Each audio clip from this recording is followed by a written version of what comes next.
बेटा आज का टॉपिक हमारा क्या है? Industrial sector 1950 to 1990। ठीक है, देखो आपने एग्रीकल्चर सेक्टर भी पढ़ लिया 1950 से 1990। हम यहाँ सब कुछ नॉलेज सिर्फ इन 40 साल के बीच की बात करेंगे बस, क्योंकि 1990 के बाद एक अलग चैप्टर है जिसका नाम है इकोनॉमिक रिफॉर्म। वो मोस्ट इम्पोर्टेंट चैप्टर है वो। लेकिन उससे पहले की बात अभी 40 साल की हो रही है। 1951 में जब फर्स्ट गवर्नमेंट आई थी, तो क्या उन्होंने पहले 5 साल इंडस्ट्रियल पे काम किया था? हाँ किया था, लेकिन मेनली फोकस उनका किस पे था? एग्रीकल्चर पे। लेकिन 1956 में आपको याद होगा, 1956 से 61 तक जो सेकंड फाइव प्लान आया, उसमें मेनली फोकस उनका किस पे था? इंडस्ट्रियल सेक्टर पे। क्या आप इंडस्ट्री वर्ड को सुन के समझ पा रहे हो? इंडस्ट्री होता क्या है? इंडस्ट्री क्या होता है? इंडस्ट्री मतलब एक कोई भी ऐसा काम जिसके कई सारे यूनिट्स बने हों। जैसे मैं कहता हूँ बॉलीवुड इंडस्ट्री। बॉलीवुड इंडस्ट्री में कई सारी कंपनियां हैं जो मूवी बनाती हैं, कई सारी प्रोडक्शन है हाउस है जो मूवी बनाती है, तो इनको नाम क्या दिया गया? बॉलीवुड इंडस्ट्री। कॉस्मेटिक इंडस्ट्री में आपने जितनी भी कंपनियां हैं जो कॉस्मेटिक प्रोडक्ट बनाती है, वो किस में डालेगी उनको? कॉस्मेटिक इंडस्ट्री में। टेक्सटाइल इंडस्ट्री, जितनी भी कंपनियां हैं जो कपड़े प्रोड्यूस करती हैं और बेचती हैं, वो सब किस में आ जाएंगी? टेक्सटाइल इंडस्ट्री में आ जाएंगी, है ना? तो इंडस्ट्री कोई फैक्ट्री नहीं है, फैक्ट्री सभी फैक्ट्री का सम है, लेकिन उन फैक्ट्रियों में एक जैसा काम होना चाहिए। ठीक है, मतलब एक जैसा प्रोडक्शन होगा तो उसे हम क्या बोल सकते हैं? इंडस्ट्री बोल सकते हैं। अब बात है कि उस टाइम पे बेटा हमने एक पहले टॉपिक पढ़ चुके हैं, इंडस्ट्रियल सेक्टर पहले भी पढ़ चुके हैं ईव ऑफ इंडिपेंडेंस में। ईव ऑफ इंडिपेंडेंस में पहले भी पढ़ चुके हैं इंडस्ट्रियल सेक्टर के बारे में, पर उस टाइम पे हमने ये पढ़ा था कि इंडस्ट्रियल सेक्टर कैसे बर्बाद किया गया था, है ना? 1947 में ईव ऑफ इंडिपेंडेंस में पढ़ा था इंडस्ट्रियल सेक्टर कैसे बर्बाद किया गया। पर आज हम बर्बादी नहीं, आज हम पढ़ेंगे क्या इंपॉर्टेंस है और कैसे इसको ठीक किया गया, है ना? तो चलिए स्टार्ट करते हैं बेटा। इंडस्ट्रियल सेक्टर क्या होता है? बेटा एक डेवलपिंग कंट्री के लिए मोस्ट जरूरी है कि एक इंडस्ट्रियल सेक्टर होना बहुत जरूरी है। आपकी कंट्री तभी डेवलप हो पाएगी जब वहां पे इंडस्ट्रियल सेक्टर अच्छा होगा। आप कितना भी एग्रीकल्चर में नंबर वन हो जाओ पूरे वर्ल्ड में, फिर भी आपकी कंट्री ग्रो नहीं कर पाएगी जब तक इंडस्ट्रियल सेक्टर आपके देश में होगा नहीं। मतलब फैक्ट्रीज होनी चाहिए, मैन्युफैक्चरिंग यूनिट होने चाहिए जहां चीजें बनती हो। ठीक है, तो चलिए स्टार्ट करते हैं बेटा। इसमें सबसे पहला टॉपिक आ गया क्या हमारा? Importance of industries. जैसे एग्रीकल्चर में भी था ना इंपॉर्टेंस ऑफ प्रॉब्लम्स, ऐसे यहाँ पे टॉपिक क्या आ गया है? Importance of industry. क्या मतलब इस लाइन का? इस लाइन का मतलब क्या है? इस वर्ड का मतलब क्या है? मतलब आपके एग्जाम में आए तो आप क्या सोच के आंसर लिखोगे कि क्या पूछ रहा है ये? इंडस्ट्री क्यों जरूरी है? समझ में आया? हमारे देश में इंडस्ट्री जरूरी क्यों है? तो अब इसमें पॉइंट टू पॉइंट हर स्लाइड में आप समझोगे कि जरूरी क्यों है। जैसे एग्रीकल्चर जरूरी क्यों था, याद है? फूड ग्रेन सप्लाई करने के लिए, रॉ मटेरियल बेचने के लिए किसको? इंडस्ट्री को। इंडस्ट्री का भी मार्केट है कौन? एग्रीकल्चर। और बहुत सारे एग्जांपल थे उसमें, और कई सारी चीजें थी, फूड सप्लाई करता था वो, है ना? एक्सपोर्ट में भी काम आ रहे हैं। तो कई सारे इंपॉर्टेंस थे एग्रीकल्चर के, और एम्प्लॉयमेंट भी प्रोवाइड करते हैं। ठीक है, उसके बाद ऐसे ही यहाँ पे इंडस्ट्रियल का इंपॉर्टेंस पढ़ने जा रहे हैं। ठीक है, इंडस्ट्रीज की इंपॉर्टेंस, तो चलिए क्या क्या इंपॉर्टेंस देखते हैं। सबसे पहला सोर्स ऑफ एम्प्लॉयमेंट। ये पॉइंट वहां भी था ना, एग्रीकल्चर में भी था ये पॉइंट, लेकिन यहाँ पे भी है, क्योंकि भैया देखो कमाई दोनों में है। आप एम्प्लॉयमेंट वहां से भी कमा कर सकते हो, एम्प्लॉय मतलब अर्निंग। आप अर्निंग यहाँ से भी कर सकते हो, कर सकते हो क्या? नहीं कर सकते? कर सकते हो ना?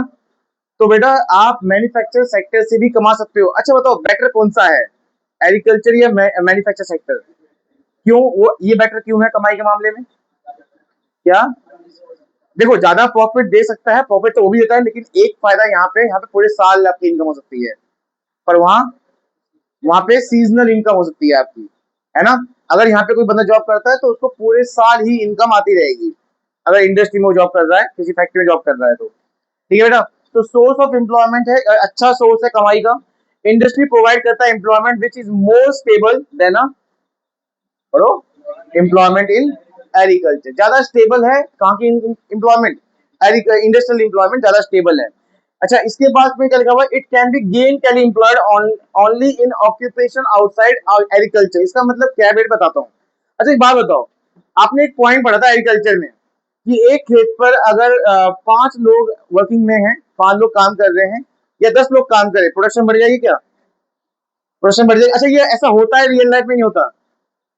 क्या ऐसा होता है रियल लाइफ में भी कि हाँ एक खेत पे अगर फैमिली के 10 मेंबर हैं तो 5 लोग काम करने चाहिए पर 10 लोग काम कर रहे हैं? नहीं होता, होता है रियल लाइफ में ऐसा होता है, पर प्रोडक्शन नहीं बढ़ती ना। लेकिन क्या कभी ऐसा इंडस्ट्री में देखा है तुमने कि कोई ऐसा बंदा लगा रखा हो जिससे एक्स्ट्रा प्रोडक्शन हो नहीं है फिर भी बंदा लगा रखा है? नहीं होता ना। इसलिए यहाँ पे खासियत ये है कि यहाँ पे हर एक बंदा अलग प्रोडक्शन करता है, हर एक बंदे का अलग कंट्रीब्यूशन है। और लास्ट टाइम वही कह रहा है कि एग्रीकल्चर में हो सकता है कि बंदे का कंट्रीब्यूशन कुछ भी ना हो क्योंकि उसके होने या ना होने से प्रोडक्शन उतनी होनी है। लेकिन इंडस्ट्रियल सेक्टर में हर एक बंदा अगर बिजनेस में ज्वाइन कर रहा है, अगर एम्प्लॉयमेंट में है तो उसका एक अलग कंट्रीब्यूशन होगा, उसके उसके तरफ से एक अलग प्रोडक्शन आएगी और वो अलग से कमाई भी कर रहा होगा, है ना। लेकिन एग्रीकल्चर में ऐसा हो सकता है कि ना हो, है ना। एग्रीकल्चर में ऐसा हो सकता है कि वो ना कमा सके, लेकिन यहाँ ऐसा नहीं होता। यहाँ पे वो कमाएगा ही कमाएगा अगर लग रहा है बिजनेस में, अगर लग रहा है एम्प्लॉयमेंट में, अगर लग रहा है जॉब में, तो उसकी अलग से कमाई होगी क्योंकि वो उसका अलग प्रोडक्शन होने वाला है। बेटा दूसरी इंपॉर्टेंस क्या है इसकी? क्या आपने हेडिंग समझ में आ गया कि इंपॉर्टेंस क्या हो सकती है? बोलो बोलो क्या लिखा है? प्रमोट। समझ में आया? ये मॉडर्नाइज जो जितनी भी चीजें आप देख पा रहे हो सब कहाँ से आता है? फैक्ट्री इंडस्ट्रीज तो आती है। आप जितनी भी चीजें आप मॉडर्नाइज देख पा रहे हो, जो आपको मॉडर्नाइज कर रही है, मॉडर्न प्रोडक्ट है, टेक्नोलॉजी प्रोडक्ट है, वो सब कहाँ से आ रहा है? इंडस्ट्री से आ रही है ना। तो आपकी लाइफ इजी कर रहा है। वैसे देखो देखो पीछे वो मोबाइल चला रहा है, तो वो फोन कहाँ से आया? है ना। तो वो कहाँ से आया? वो भी क्या है, मॉडर्नाइज तो है ना। अब मैं उसको पावर फोन करूंगा, आज नंबर है मेरे पास, अब वो सारा मॉडर्नाइज निकल जाएगा। है फोन तो आया था, चलो ठीक है कोई बात नहीं, और भी नंबर होते हैं। अब एक बिजनेसमैन अननोन नंबर को ब्लॉक कभी नहीं करता, है ना, क्योंकि रुपया कैसे चलेगा, तो और नंबर भी है हमारे पास है, ठीक है। लेकिन बात हो जाएगी क्योंकि मॉडर्नाइज आ चुका है ना। और सारी मॉडर्नाइज कहाँ से हुए? सब फैक्ट्री से हुए, है ना। तो प्रमोट करता है किसको? मॉडर्नाइज को। अब ये तुम समझ जाओगे तो तुम सारा फोकस इस पे लेकर करोगे, है ना, कि तुम्हें दिख रहा है कि सब मॉडर्नाइज जितने भी हो चुके हैं सब फैक्ट्री से हो रहे हैं। अगर इसी समझ में आ जाए तुम्हारा फोकस सब सामने ही हो जाए, ठीक है। तो बेटा क्या लिखा है यहाँ पे कि इंडस्ट्रियल सेक्टर लीड करता है किसको? ये आपको पता ही है। जितनी भी टेक्निकल ग्रोथ होती है हमारी इकोनॉमी में वो सब कुछ कहाँ से आता है?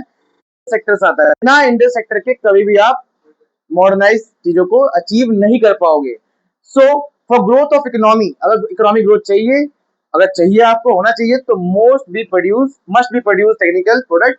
आपको टेक्निकल प्रोडक्ट प्रोड्यूस भी करना पड़ेगा और उसको यूज भी करना पड़ेगा। सिर्फ नहीं बना के रख दिया, उसको यूज भी करना पड़ेगा। Industrial play a crucial role in mechanisation of farming है, भी गलत हो गया ये स्पेलिंग, फार्मिंग है, ठीक है। तो इंडस्ट्रियल सेक्टर जो है एक बहुत इंपॉर्टेंट रोल निभाता है फार्मिंग में। जितनी मशीन वगैरह है ना, वो सब भी कहाँ से आते हैं? तो फार्मिंग भी आज टाइम पे मॉडर्नाइज हो चुका है, वो सब भी कहाँ से चीज आ रही है? इंडस्ट्री से ही आ रही है, हाँ, है ना। तो बेटा ये छोटी छोटी बातें आप अपने पॉइंट्स में लिखोगे तो ज्यादा इम्पैक्ट पड़ेगा। 2 पॉइंट हो चुके हैं, 2 इंपॉर्टेंट हो चुके हैं। पहले कौन कौन सा इंपॉर्टेंट था? एम्प्लॉयमेंट, एक एम्प्लॉयमेंट के लिए अच्छा सोर्स है इंडस्ट्रियल सेक्टर। और दूसरा क्या है कि आपको जितना भी मॉडर्नाइज चीज दिखती है वो सब कहाँ से आ रही है? इंडस्ट्री से आ रही है, मतलब इंडस्ट्रीज को प्रमोट करता है, ठीक है। बेटा तीसरा है यहाँ पे क्या? ग्रोथ ऑफ नेशनल इनकम होगा क्या? क्या इंडस्ट्रीज बढ़ने से नेशनल इनकम बढ़ेगी? ऑब्वियसली, जैसे एग्रीकल्चर में प्रोडक्शन बढ़ी थी तो नेशनल इनकम बढ़ी थी। यहाँ भी जो जितनी इंडस्ट्री जितनी फैक्ट्रीज ओपन होंगी, प्रोडक्शन होगा, तो नेशनल इनकम भी बढ़ेगा क्योंकि लोगों को जॉब मिलेगी, लोगों की इंप्लॉयमेंट बढ़ेगी, है ना। और क्या पता हम प्रोडक्ट को बाहर बेचें तो बाहर से एनएफआई आएगा, नेट फैक्टरी इनकम अब्रॉड, जिससे डोमेस्टिक में जोड़ के क्या बनता है? नेशनल इनकम बनती है और नेशनल इनकम बढ़ेगी, है ना। ये बातें मैं बता नहीं रहा हूँ, ये रियल बातें, आप इसे मतलब समझ पा रहे हो कि हाँ ये होता ही है, रियल लाइफ में भी ऐसा ही होता ही है, ठीक है। तो इंडस्ट्रीज का इंपॉर्टेंस क्या है? ये हमारे देश की नेशनल इनकम को ग्रो करेगा, हाँ, है ना। और नेशनल इनकम ग्रो करेगा तो आपका ही फायदा है। बेटा जब प्रोडक्शन कैपेसिटी बढ़ती है ना, बढ़ती है तो उसका क्या रिजल्ट निकलता है? Effect on national income. National income क्या होती है? बढ़ जाती है। If will working population engage, then automatic. बेटा ये इसका मतलब क्या है? वर्किंग पॉपुलेशन पता है दोनों का मतलब क्या है? एक होता है पॉपुलेशन, एक क्या लिखा है यहाँ पे पर, ये क्या होता है? देखो ऑब्वियसली जो पॉपुलेशन होती है उसमें सारे लोग काम करने लायक नहीं होते।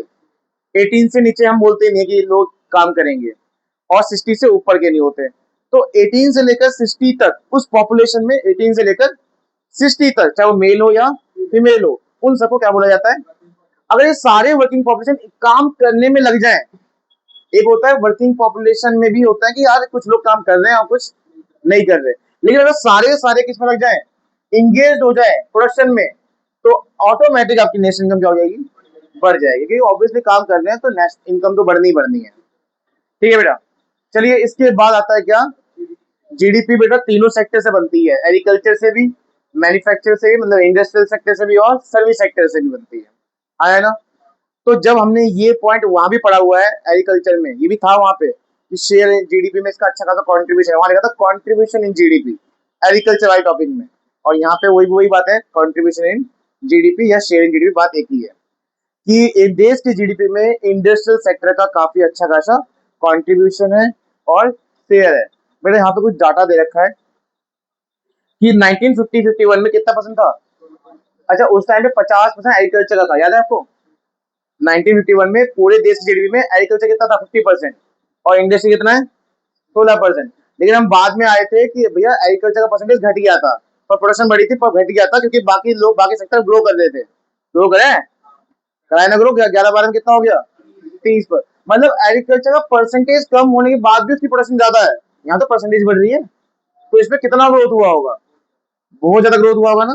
वो हमें कैसे पढ़ना है कि कैसे ग्रो हुआ, वो बाद में पढ़ेंगे इकोनॉमिक रिफॉर्म चैप्टर में, कि इंडस्ट्री कैसे ग्रो हुआ इतना, क्योंकि बहुत बेकार था हमारा इंडस्ट्री सेक्टर, पूरी तरह बर्बाद हो चुका था, उसको ग्रो कैसे किया गया।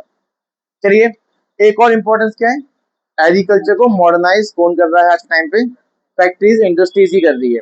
तो आप पिक्चराइज देख पा रहे होंगे जितनी भी चीजें एग्रीकल्चर में आज के टाइम पे यूज हो रही हैं, वो मोस्ट ऑफ द चीजें कहाँ से आती हैं, इंडस्ट्रीज से ही आती हैं। Agriculture is consider the backbone of, क्यों, इंडियन इकोनॉमी जो है एक कृषि प्रधान देश है, यहाँ पे अभी भी सबसे ज्यादा लोग किस पे एंगेज्ड हैं, एग्रीकल्चर में एंगेज्ड हैं। तो एग्रीकल्चर को बैकबोन कहा गया है हमारे इंडियन इकोनॉमी का, ठीक है। और इसलिए रिक्वायरमेंट जो है इसके डेवलपमेंट के लिए, किसके डेवलपमेंट के लिए, एग्रीकल्चर डेवलपमेंट की जो रिक्वायरमेंट होती है हमें, वो सारी चीजें कौन पूरी कर रहा है, इंडस्ट्रीज पूरी कर रही है। फॉर एग्जाम्पल जैसे केमिकल, फर्टिलाइजर, इंसेक्टिसाइड, पेस्टिसाइड सब कहाँ से आती है, फैक्ट्री से आती है। ट्रेजर, ट्रैक्टर सब कहाँ से आते हैं, ट्यूबवेल कहाँ से आते हैं, सब फैक्ट्री से बन के आ रहे हैं। तो जितनी भी रिक्वायरमेंट फुलफिल हो रही है इंडियन एग्रीकल्चर को डेवलपमेंट करने के लिए, वो सब कुछ इंडस्ट्रियल सेक्टर से ही आ रहा है। तो इंडस्ट्रियल सेक्टर ही है जो क्या कर रहा है, एग्रीकल्चर को मॉडर्नाइज कर रहा है, ठीक बेटा।